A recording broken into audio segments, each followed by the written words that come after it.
Hi, everybody. It's Mary Rowe from CityTalk. Glad to see everybody online for such a exciting topic. I was just teasing in the green room. I was just teasing our participants that our goal today is to make infrastructure sexy. And I think we're doing pretty well because we have a lot of interest in this particular report and its positioning as a jumpstart to how we actually build more housing and different kinds of housing across the country. I'm Mary Rowe with the Urban Institute. I happen to be in Toronto today, which is the traditional territory of a number of First Nations, Inuit, and Métis peoples. We always invite people to come into the chat and indicate where you're coming in from. We always have listeners from all over the place. We use this chat in a really animated way. Feel free to post your comments and your questions there. We'll try to address them. And of course, lots of opportunity for you to exchange ideas and views with each other, which I always joke the chat on CityTalk has a life of its own. People put resources up there and we publish both the recording and we publish the chat. So as they say, it's not like Vegas when things don't stay in Vegas, they actually go public. So put everything there. Just know that we'll all be reading with great interest. Toronto was the traditional territory, as I said, of a number of different First Nations, but particularly I want us to think a little bit this morning about unsettled territories, of which we have many in Canada. And so we have treaties that are in place in some places and other places, and how we navigate that ongoing relationship with traditional ancestors who actually have territorial precedence here. And how does that look? And when we talk about infrastructure and we talk about placemaking, I know that our participants today wrestle with how we do this equitably, how we do it in ways that are respectful, but also recognizing patterns of exclusion and how do we overcome that. And housing has become, I think, a kind of proxy for the way in which people have been excluded and are continuing to be excluded from full engagement and attachment to places. So let's think thoughtfully about that and respectfully about that. And we look forward to ongoing conversations, not just today, but going forward on CityTalk about that. I'm going to invite our panelists to join in and expose their screens so you can see them, and you'll see who's joining us today. And I'm going to start with Mike Fenn, who is the author of A Jumpstart, to try to put a context for us, Mike, if you can, about why this matters, why you've written this report, what the Canadian Infrastructure Bank's interest is in actually undertaking this research that we supported you on. And then we're going to ask the others to give us some perspective from on the ground in terms of what the challenges are. So it's kind of the topic of the day, housing, housing, housing all the time. But Mike, your report makes it pretty clear that it can't only be about housing, and I was saying it's not just housing plus, it's kind of plus housing. So let's go to you first. Give us a bit of the high points of the report, and then on the chat, folks, you'll find out how you can get a copy of the report, how you can read it, how you can engage with it and provide us feedback. So Mike, over to you. Welcome to CityTalk.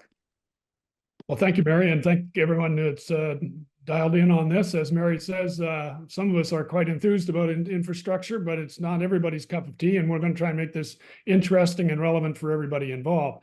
I was asked to do this work really flowing from some work that the Canada Mortgage and Housing Corporation did when the discussion turned to how did we find ourselves in a situation where the Canadian housing market is not providing an adequate range of housing in terms of affordability and accessibility and type. And they looked at what would be a good year when the market was in balance between supply and demand, and they selected the year 2004, and they projected forward and said, well, if 2004 was a reasonable year, a reasonable balance year, what would it mean if we were going to achieve that same level of balance? And the conclusion they came to was that while we produce something over 2.3 million new households every over that period of time, over the next 7 years or so, that won't meet the need at all. The real need is probably in the area of 5.8 million, which is, basically 500,000 additional units each year above and beyond what the existing production forecast would be. And that's a major Canadian city every year. So it's a big task.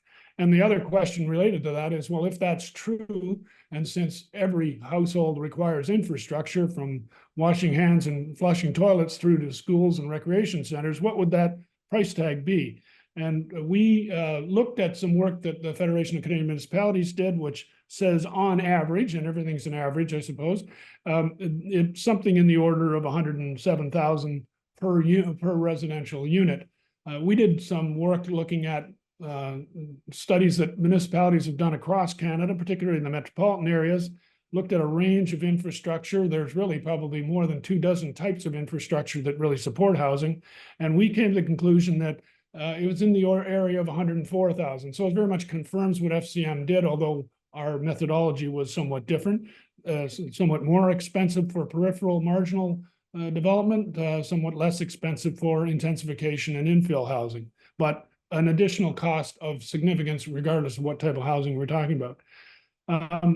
The result of that, everybody can do that math. If we need that many more new housing units produced every year and over the next 7 years, and if the average cost is over 100,000 per unit for the infrastructure involved, that's a pretty big number. And it might be daunting in some respects, but we think there's ways in which it can be approached. But it is certainly beyond the current financial capacity and beyond what's on offer in terms of capital supports from governments, from the industry, and so on. So we were looking at ways in which we might make this progress steadier and look at new ways of doing things, new ways to finance municipal infrastructure, new ways to try and meet the challenge that the growth of housing that we need is going to place on our infrastructure budgets and our infrastructure portfolios. The report, I'm not going to try and force into the next 5 minutes a 100-page report. And Mary, you wouldn't want me to do that. So I'll highlight the 4 things that we really are recommending. First is there's a tradition of growth pays for growth across the municipal sector across Canada. In some jurisdictions, that's involves development charges and prepayment. In other jurisdictions, it is more amortized over more time. But the idea that new development should pay its way is certainly a well-established principle. And what we concluded is we need to move away from prepayment on infrastructure to one that amortizes its cost over its useful life and allows the cost to be spread over all the those who are affected by it and over the useful life of that infrastructure. The people at the front end shouldn't be paying the whole cost of infrastructure that is the last decades. The second point that we came to is everyone benefits from infrastructure, and everybody who benefits should make a financial contribution. That should be the development industry, certainly, but also those people who make use of the infrastructure. Infrastructure often creates a significant uplift in the value of adjacent properties, so the public has a right to look to those windfall gains to be shared to help pay for the infrastructure that made them possible, and so on. So we think there's an opportunity there, and we think that there are ways in which that could be structured usefully, in part because municipalities, while they are inevitably cautious about their financial position because of their fiscal circumstances, they do have good credit and they have a significant debt capacity that could be deployed if, in fact, we could reduce the risk profile and maintain a reasonable pattern of matching the cost of infrastructure with the revenues that it generates.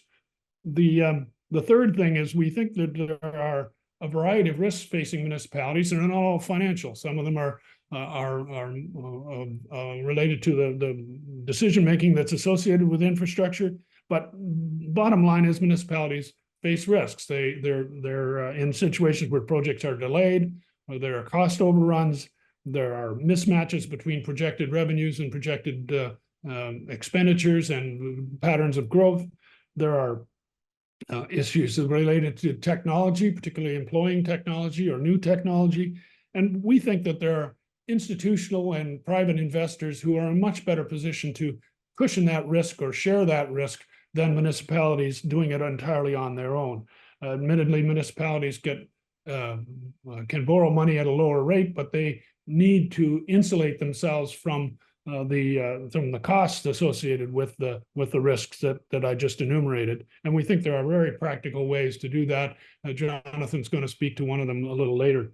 Finally, there are 3,500 municipalities across Canada, and all in a range of different circumstances. Many are small and rural and remote, and many mid-sized municipalities face similar infrastructure issues. Although, to be fair, the major metropolitan areas are the ones where the housing crisis is really having its biggest effect, and where inevitably the infrastructure investment is going to be most significant. But we think there are, moving beyond those major municipalities, we think there are ways in which we can help smaller municipalities access capital more easily, finance smaller projects, and provide infrastructure financing in a way that is less costly, have fewer legal and financial complications associated with them, and ideally identify ways in which they can share the risks that they inevitably face when they're building infrastructure. So that's a quick, breathless recap, Mary, and I'd be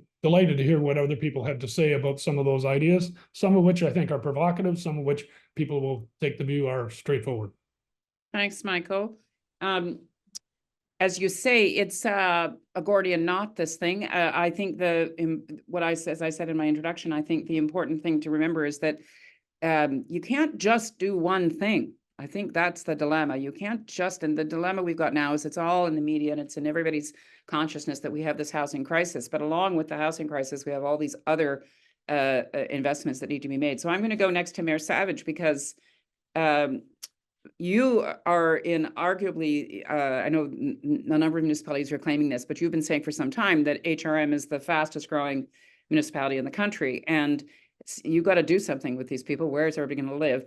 And you also are right smack dab in the dilemma of who pays for things. So I'm going to come to you first, then I'm going to go to Devinder, and then to Jonathan, and we'll get their perspectives on the report and on the issues. But to you first, Mike, tell me your perspective as the mayor of a growing city, mid-sized city, and also the key regional city. How does this discussion play out for you? Well, it's obviously a very critical discussion for us. You know, it was not lost on anybody that we had FCM in Calgary last week, and I arrived Wednesday, Thursday morning, went up for an early morning walk, came back to the hotel, had a shower, jumped out of the shower at about 6:20, and got an emergency alert that there was a water main break in the city of Calgary, and everybody was encouraged to use less water. And so some people thought maybe that municipalities had arranged this as a way of making a point about infrastructure. So first of all, let me say hi to everybody. I see our old pal Eric, who's now with Caledon, who was in Halifax, is with us as well. So Eric, nice to see former planners surviving outside the city of Halifax. It's a big issue for us, clearly, you know, and I've always said that I'm not the first to say that a crisis is a terrible thing to waste. So we need to build housing, and there's a lot of factors that go into that. But we want to make sure that we build housing that makes sense, that we build housing that's sustainable, that has some degree of equity to it, where there's water and green space and transit and all those things, and that costs money. So the simple fact of life for us is that as soon as somebody moves to Halifax, and we have been a pretty fast-growing city, they start paying sales tax immediately to the provincial government. They start paying income tax to the provincial and the federal government. And I remember this conversation I had with our CAO in the budget process. You know, when does this growth of the municipality, when do we see that dividend? When do we start seeing money, i.e. from property tax? And the simple fact is we may never, because the costs of sustaining that growth will probably be higher than what we will get in property tax. And so provincial governments have seen pretty good growth revenue since the end of COVID. The federal government has seen pretty good revenue growth since pandemic, but municipalities aren't getting a share of that. And as you know, Mary, FCM has put forward a strong push for a new municipal growth framework where we're not saying raise taxes. What we're saying is let's more fairly distribute the taxation. It's a different kind of fiscal imbalance than the one that sort of dominated Parliament my first year as a member of Parliament, which was the fiscal imbalance largely brought forward by the province of Quebec. We now have growth that's coming to cities, which is fueling the growth, including the growth of revenue of other orders of government, and we're simply not seeing it. And it's a major challenge. And so we really appreciate support from the federal government in terms of infrastructure, whether it's transit, water and wastewater, green infrastructure, even social infrastructure in the form of housing, and some of the investments that some provinces have made. But it's a real challenge for us. And you know, we can take on some capital debt, but we can't, you know, we can't deficit finance our way to through growth. So it's a real challenge for us. I know we're going to be hearing from Jonathan, the Canada Infrastructure Bank, for the first time. The City of Halifax, at our last council meeting, authorized the CAO to go have a look and see what we can do with the Canada Infrastructure Bank. We're optimistic. We haven't. A lot of municipalities have kind of said we're a little nervous about that. You know, we'd rather have grants or that these are large projects, but we see some opportunity there. So we have to be creative. We are growing. The simple fact is people are coming here. How are we going to sustain it? And how are we going to make sure that we have cities and provinces that are both sustainable and equitable? And that's the challenge that we face. Yeah, where did this adage come from, Mike? Growth to pay for growth. It used to be bandied around all the time that somehow development charges were justified because it was somehow financing growth. But it feels as if that was false, like it wasn't true, really. We weren't really fully paying for these things. Well, we're a large municipality, Mary, as you know. You come here quite a bit. We're physically large. We're 5,500 square kilometers. And like a lot of cities, we saw growth in the suburban areas and even to the rural areas of our municipality that wasn't sustainable, but we didn't get the growth paid for by the people who were growing. Simple. A year ago last week was the fires in Halifax, and all of a sudden we had people trying to get out of of subdivisions which had one egress point and many people inside. And these are things that should have been dealt with at the time. And we need to make sure they get fixed as we go forward, make sure that the infrastructure is not only built for today, but for tomorrow.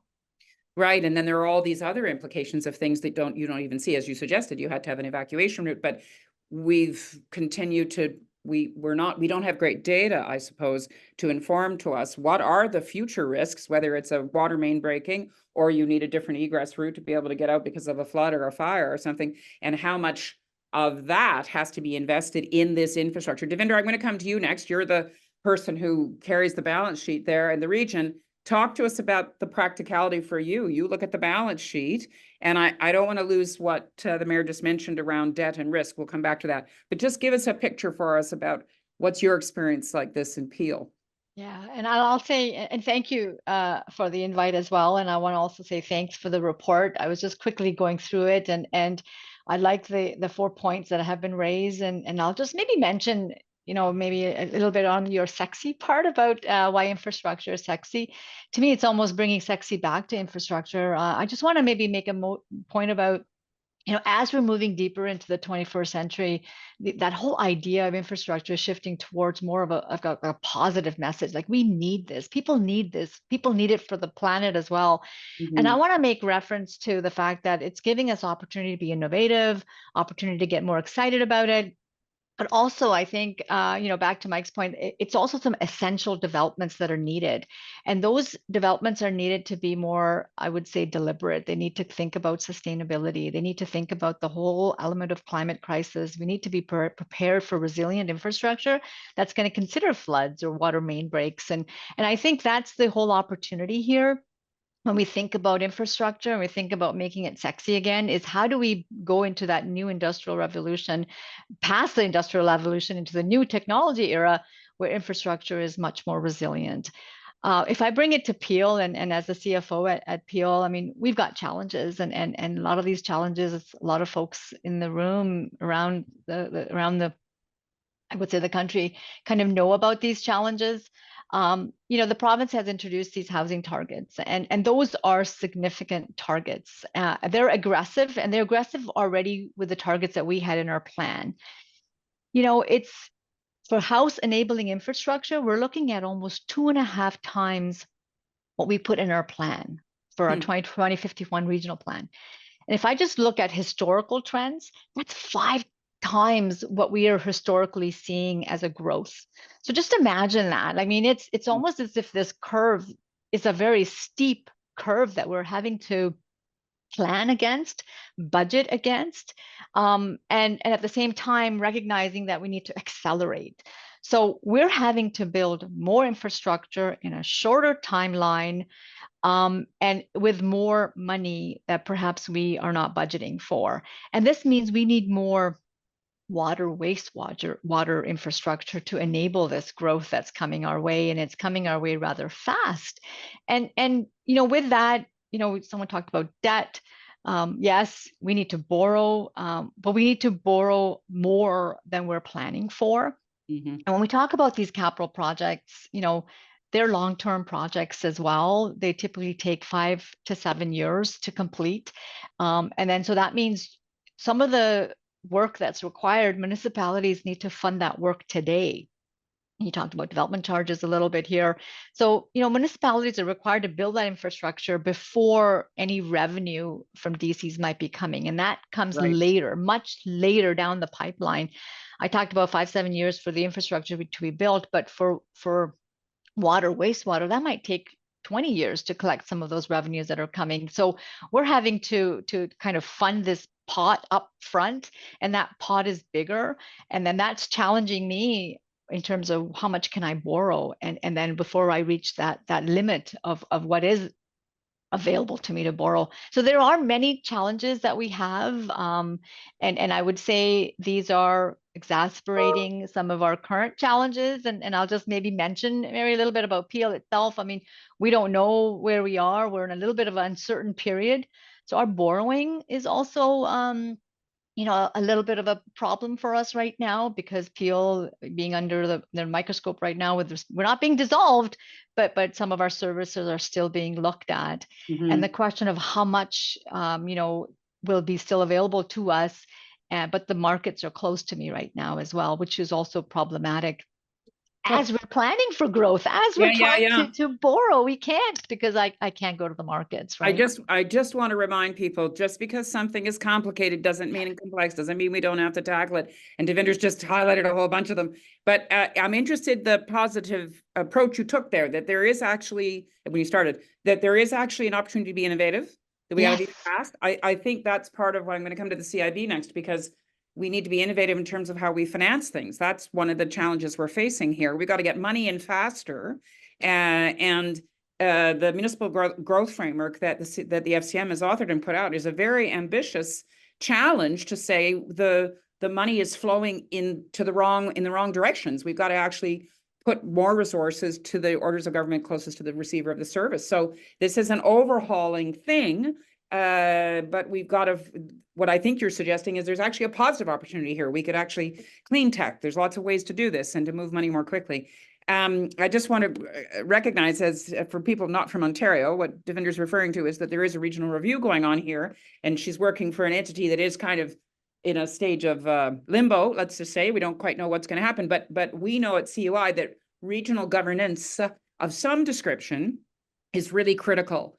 Whether it's a government or whether it's a governance, and Mike is mayor of a city that's really a region. It is a region. So that sort of larger lens is so critical, however we get at it. So Jonathan, let's go to you now in terms of where the Infrastructure Bank sees itself playing some kind of a supportive role, an innovative role to figure out how we get more resources in play. How do we do it more quickly? And then I want to come back and talk to our municipal folks about this notion of debt and risk. Go ahead, Jonathan. For sure, that's great. Thank you so much. And before going too far, I should say I've been financing infrastructure for many years now. I've never considered it that sexy, so I might not be able to help with that. But never too late, Jonathan. Never too late. Never too late. But I think I can help with financing these projects. And I loved Mike's summary. I loved what both Mike and Devinder alluded to, because I think a lot of the issues that were highlighted are things that we can ultimately help with. So we recently put in place a new program called our Infrastructure for Housing Initiative. And what fed that was speaking with people like yourselves. We spoke to a number of different municipalities to understand what the pain points were and to understand where we could ultimately come in and help. And some of the things that you've already all alluded to fall into that. So how do we help with risk? And that was obviously the concept of, the build it and they will come risk was something that we really felt was an important one. And the way we try to address that is to structure a facility where we would come in, we would lend for this infrastructure, and we would be repaid by the eventual housing, the eventual revenues that come. So we're de-risking to it if the housing comes later, we get repaid later. So that was a way to ensure that we're not creating a burden on the current ratepayers or the current tax base and so on. So that was one thing we were trying to identify.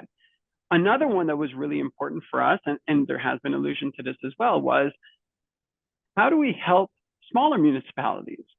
And how do we ensure that they're able to borrow at rates that are comparable to some of their peers? And one of our objectives was to make sure that regardless of the municipality, we will structure something that will let them borrow at the same rate as the highest rated municipality in the region. So we're ensuring that they can get at least what others can get in their area to try to level the playing field. And then finally, the mayor alluded to the fact that sometimes these are smaller municipalities. One thing that was really important for us was to allow for a concept of bundling, to allow municipalities to band together to build bigger projects that would serve multiple regions. But also importantly, we reduced our minimum size for this program. Traditionally, we're looking to finance about 100 million is what our average is, whereas we lowered that to about 25 million for this program. And obviously it's substantially lower still if it's something that allows us to, again, support Indigenous communities, which is really an important facet for everything we do at CIB. Thanks, Jonathan. I'm going to encourage us all to be in a group conversation now, and open your mics, guys. Don't feel, unless you've got a barking dog or a crying baby behind you, just put your mic, open up your mics so that you can talk freely and we don't have to remind each other to unmute ourselves. So I've got a couple of sort of basic questions around, do we think we've got the political and public will to support infrastructure first? Or infrastructure and? Do people get it? The reason I'm asking is because I'm concerned that the pressure around housing units is so strong that we may put ourselves into a position where decisions are going to be made to site houses or units of dwelling in places where the infrastructure is not in place and water main breaks ahead. Do we have the political public will to do this? Or do we need to foster it? Thoughts? I can maybe start just from CIB's perspective. Ultimately, we are an entity that is a government-owned entity. This initiative was put in place because our shareholder, our government, has identified it as a key priority for us. So we've, in a very short period of time, put this initiative in place, had the conversation, structured something that we think will be helpful. So there is a recognition of the need. Now, whether that addresses everything, I think colleagues on the panel are better suited, but clearly just the mere fact that we're doing this is an indication that there's a desire there. It's interesting, we have a summit every year and we're doing it in December in Ottawa, and we're making infrastructure and the infrastructure deficit, in our view, the priority. Infrastructure very broadly defined, that it's time to invest. What do you think, Mike? Do you think you've got the ears of all the right people? Do people understand why this is so critical? Well, so I would say this. I would say, yes, people fully and completely understand the need for investments in infrastructure. They fully and completely do not understand the need to pay for it. And what we also always hear from people is, why do you guys complain about who pays for what? It's the same pair of pants, different pockets. And I would say, yes, but one pocket has $1 billion in it, that's us. One pocket has 16 billion, that's the province. And one has 500 billion, that's the federal government. The fiscal capacity of municipalities is not per capita what it is provincially and federally. And the provincial government here, this is not a criticism of the government. They have to invest in healthcare, but don't forget, we have to invest in fire and police and roads and transit and making sure I don't think there was a single pothole in Halifax last year. Actually there was, but so people kind of understand. Yeah, people know we need infrastructure, but nobody wants to pay for it. And whatever the municipality pays goes on the tax rate. I guess this is the dilemma, is who pays for it. So right. If we all know, I feel like infrastructure is like air. We take it for granted. The water goes on, the lights go on, the toilet flushes, the library is open, all those things.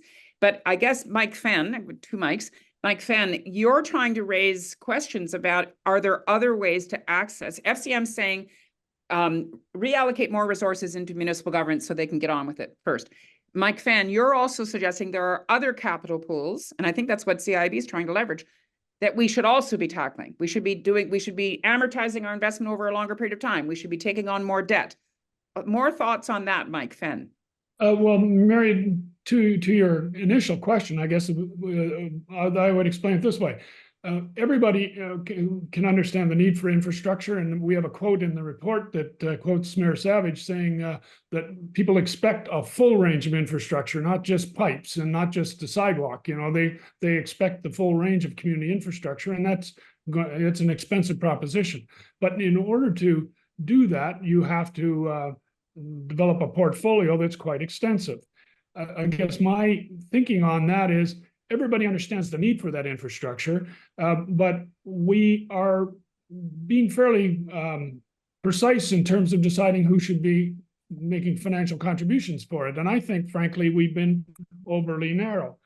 We should have growth pay for growth, admittedly, but that growth includes people whose property values are enhanced in commercial areas next to rapid transit lines. It includes people who are the next generation of users of water and wastewater services in places like Peel. It includes a variety of other mechanisms that Jonathan's explained that mean that, you know, we wouldn't suggest to everybody that they should pay cash for their house.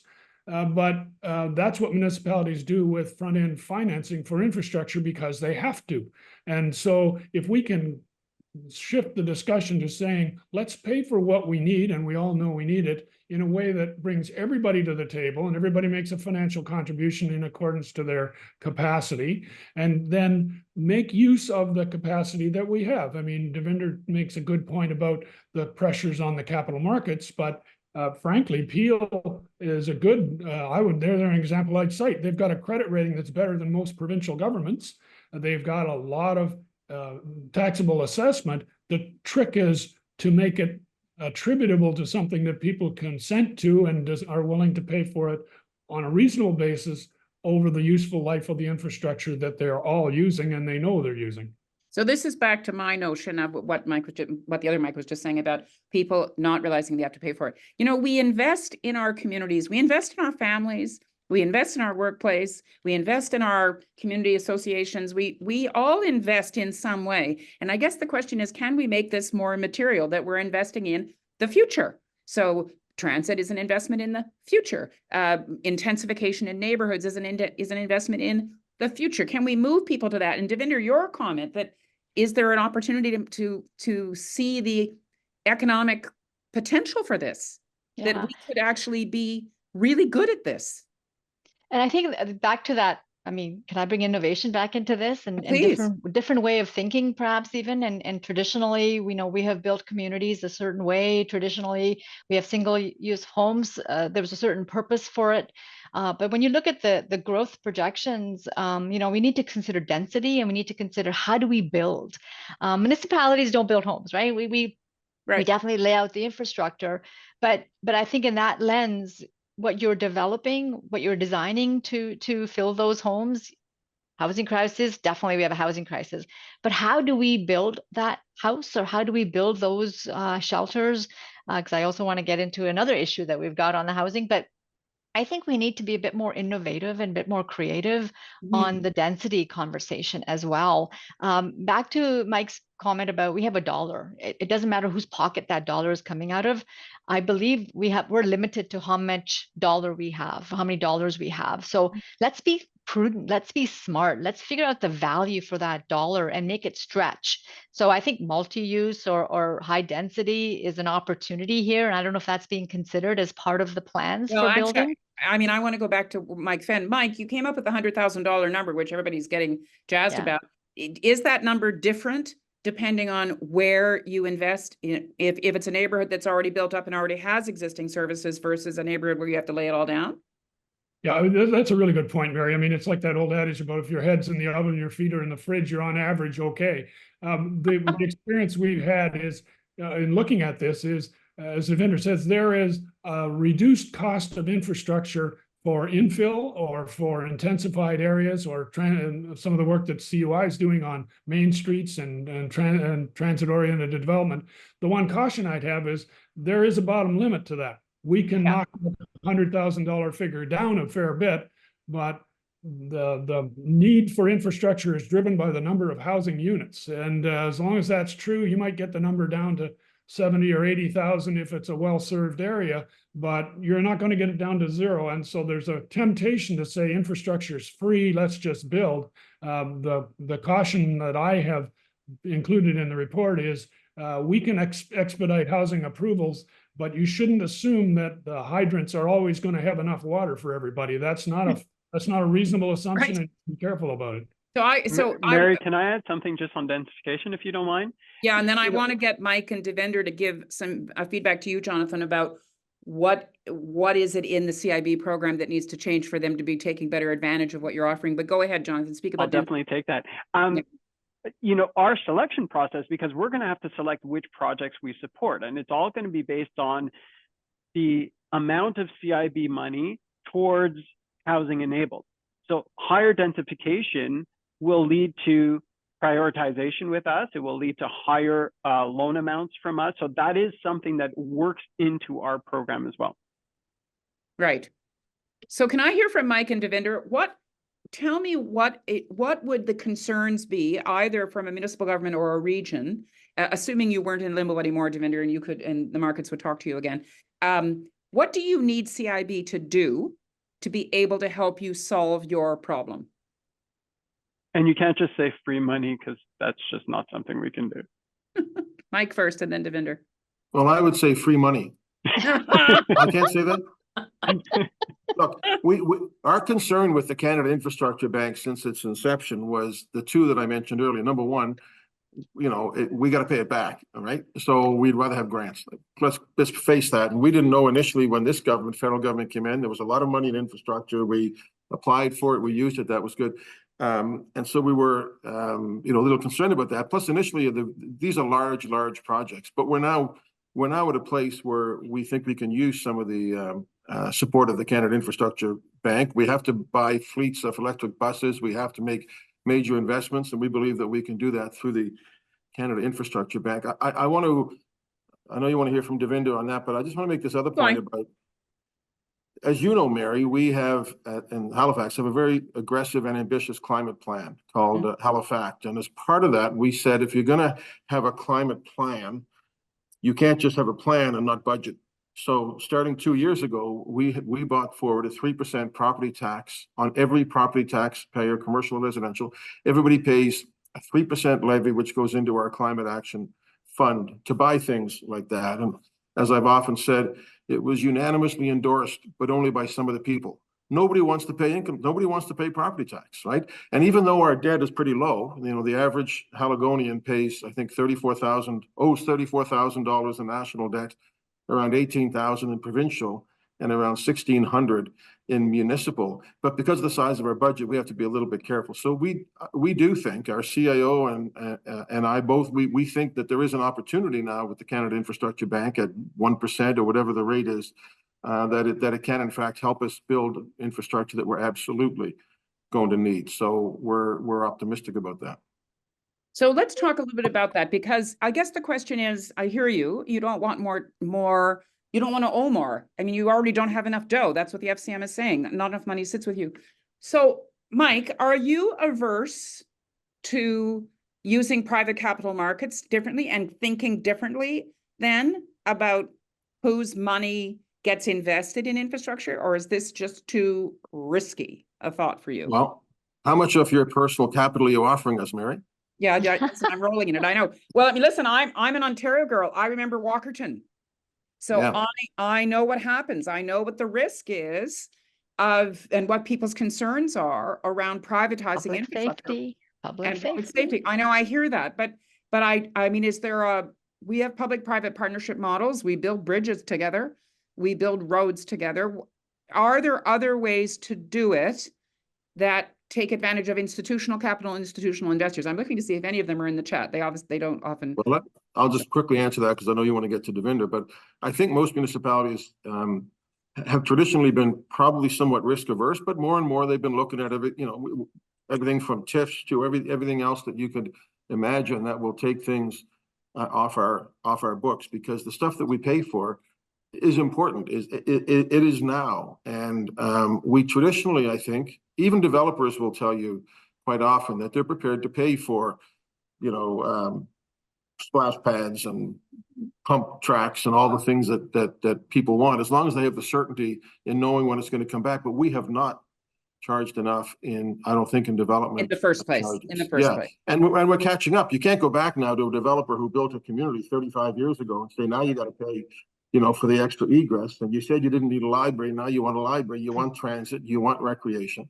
So we just have to be really careful going forward. And to Michael's point, I'm glad that his study sort of confirmed the FCM report that it's $107,000 average per unit of municipal infrastructure. My first house didn't cost $107,000, and I'm younger than you, Mary, by quite a bit. So that's not that long ago, but that's how things cost. And you cannot build a community if you don't have the amenities that people want, that they need. And they don't just need a place to live, they need a way to get to work, and they need a place for their kids to play, and they deserve to have some wild spaces not far away from them. Those are the kind of communities that we need to build.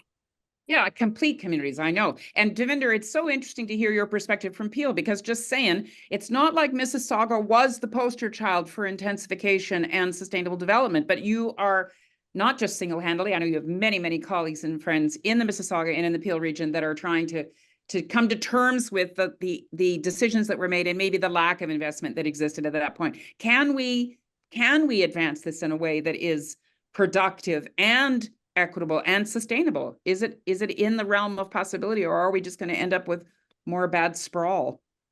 Well, I think there's, back to a notion of collaboration and integration and some form of systems thinking. Like, we all have to kind of work together in this. It's not a one size fits all, and it's not going to be done by one municipality. I think collectively, regions, municipalities, governments at all levels, like you said, need to work together, as well as maybe some private lenders as well. But I think back to the notion of how CIB can help, I think what we face is this funding gap sometimes, right? Where we need to build upfront, we need to build today to satisfy the growth for tomorrow, and we can't keep up with that. So the demand on the dollar is significant, and there isn't enough dollars. I think this is where CIB can help and others can help, is give us more dollars. And then let's put a plan together on how that dollar is repaid, whether it's repaid by the municipality, by future growth, or by the partners that I just talked about in that collaboration. Because we all have I would say, we have a skin in this game, right? Mm-hmm. And that's what I would be looking for. And one other thing is, and I think one of the mics had mentioned in the beginning, is this financial risk that municipalities face. We have a borrowing limit, but we have a significant financial risk as well, because we might lay pipe today, but we do not control when and who will build around that pipe for the home. I mean, that piece also needs to fit nicely.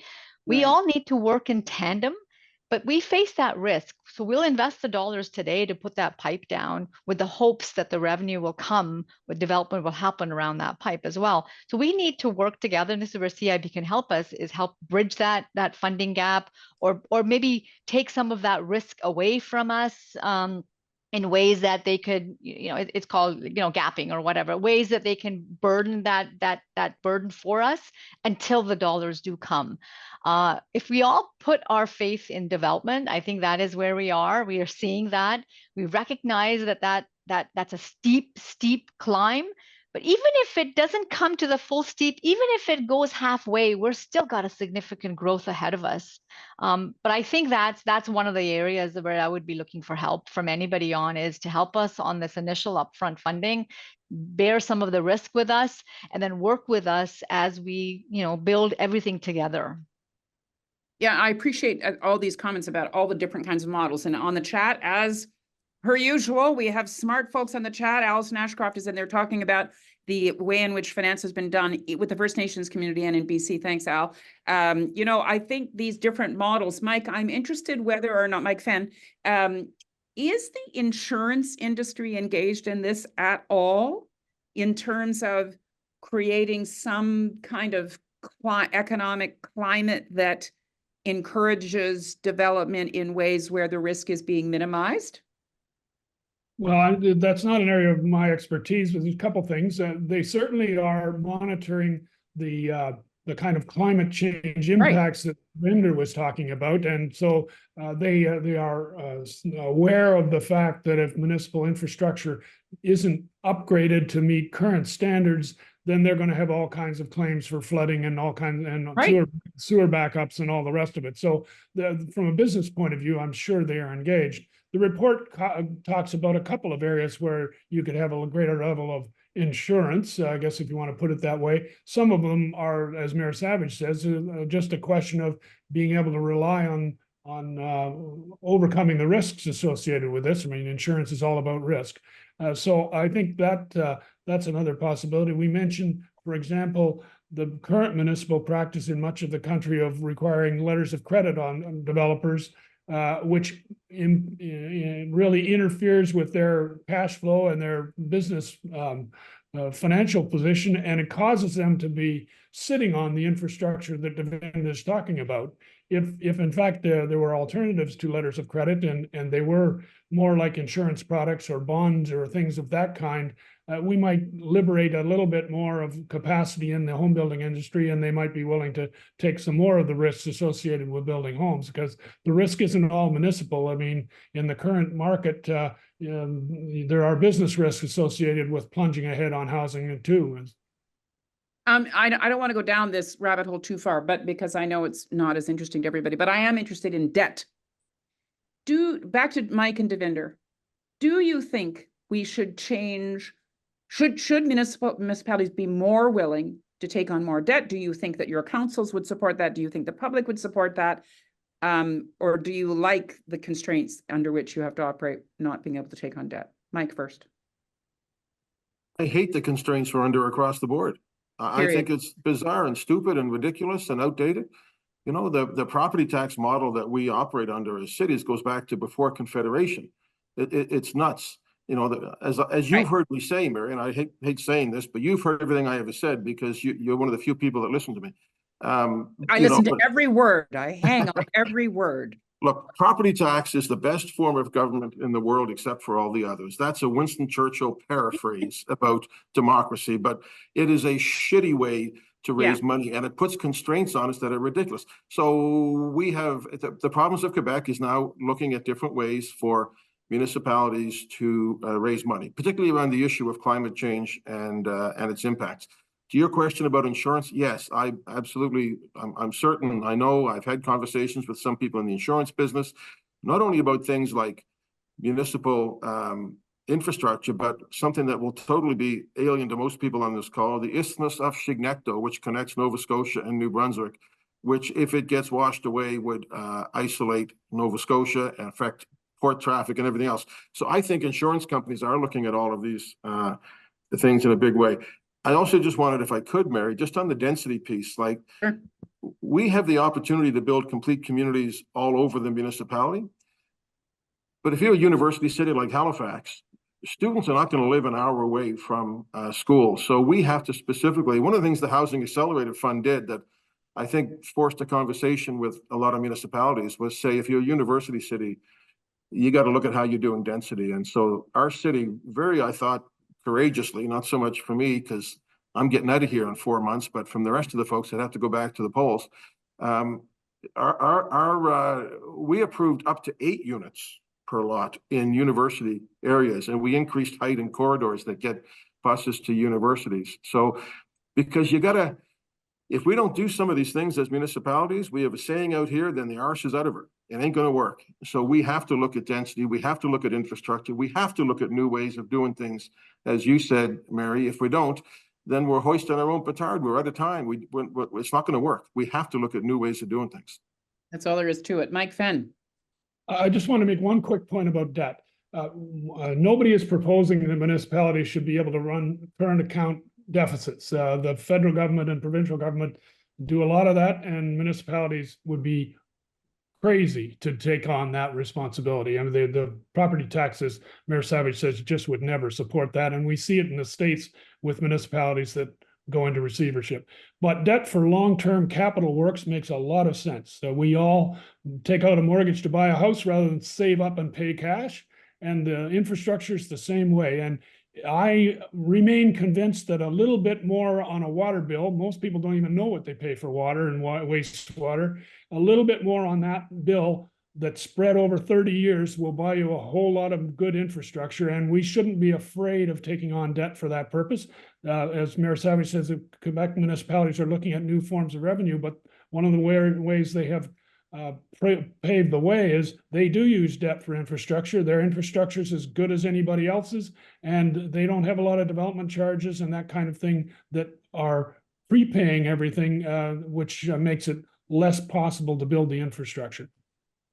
So it's interesting, just the common themes here, and then I'm going to go around for each of you to just give a last word. But the idea that we're moving to positioning infrastructure as an investment, that it's an investment in our quality of life and it's an investment in our future, and that it's something that will last a long time.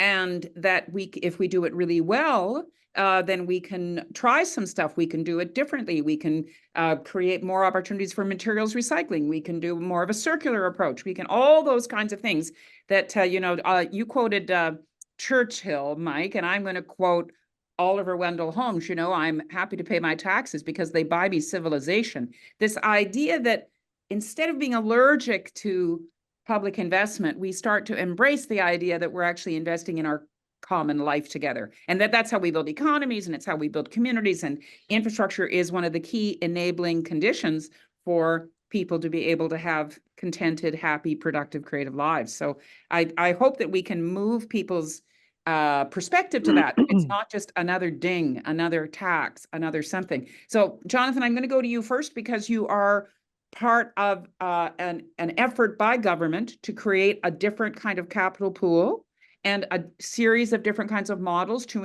introduce new ways of providing this kind of way that the world works with infrastructure. So final thoughts from you, and then I'll go around to everybody.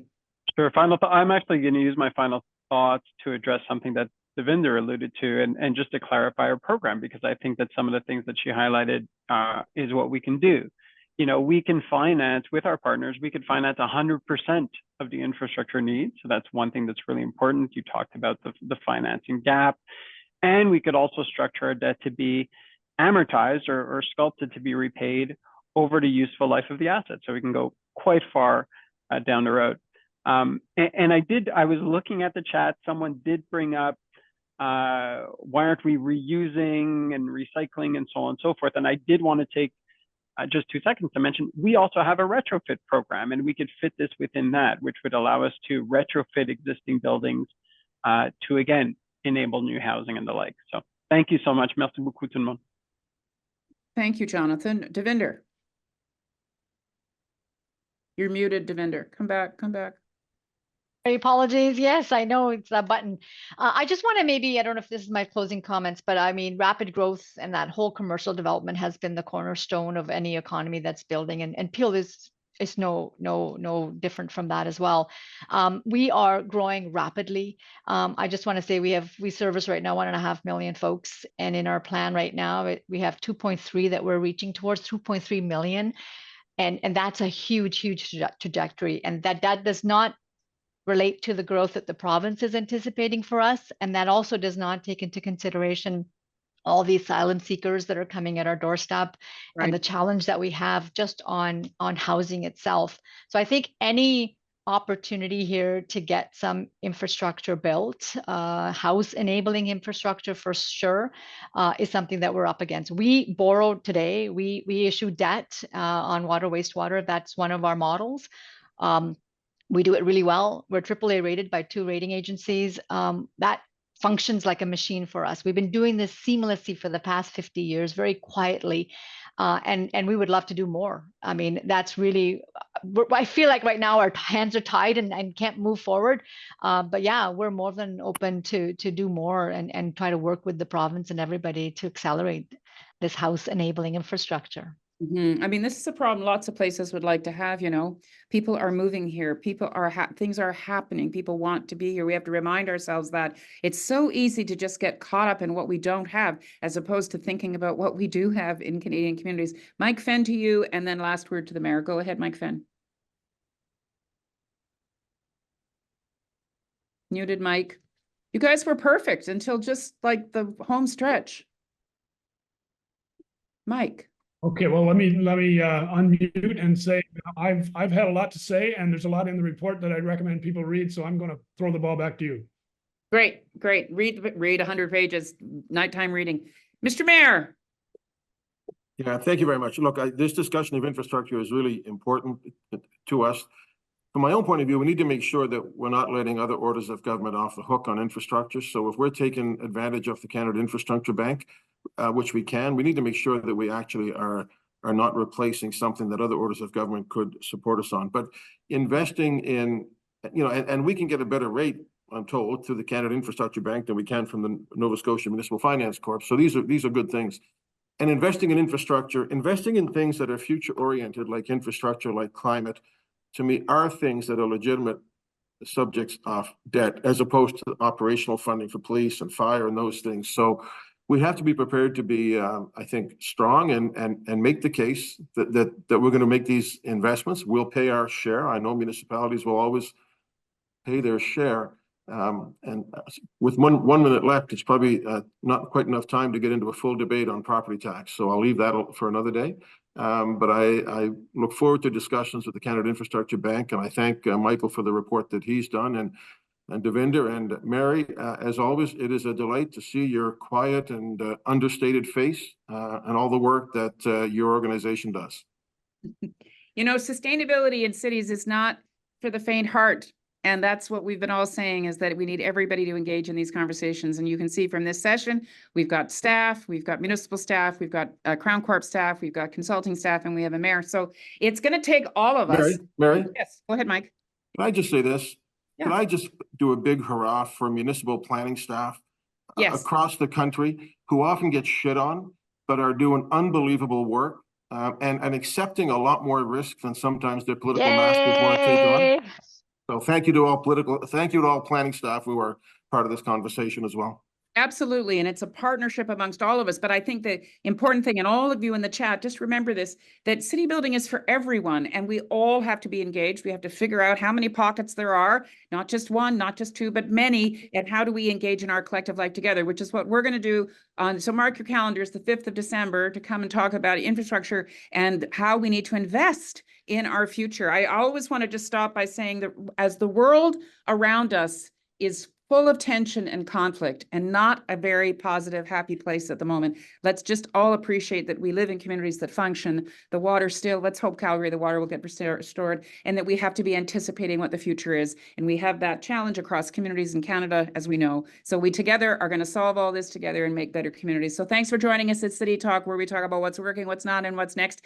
We'll be back in a couple of weeks to talk about another piece of infrastructure, Main Streets.